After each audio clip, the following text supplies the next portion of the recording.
So ఈ వీడియోలో మనం మోకాలు నొప్పికి గల కారణాలు ఏంటనేది తెలుసుకుందాం. మోకాలు నొప్పికి గల కారణాలు తెలియాలంటే మోకాల్లో ఏ ఏ భాగాలు ఉంటాయని తెలుసుకోవాలి.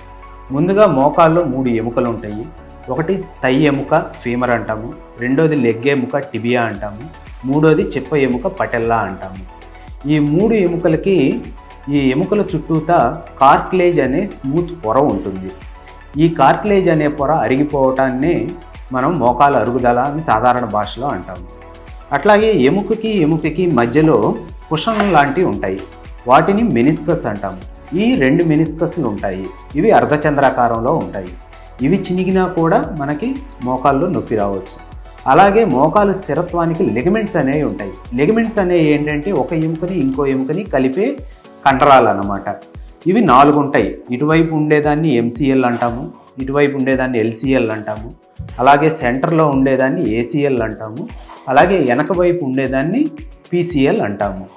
సో ఈ స్ట్రక్చర్స్లో మెనిస్కస్లో కానీ లిగమెంట్స్లో కానీ కార్టిలేజ్లో కానీ ఎటువంటి ఇబ్బంది కలిగినా కూడా మనకి మోకాలు నొప్పి రావచ్చు.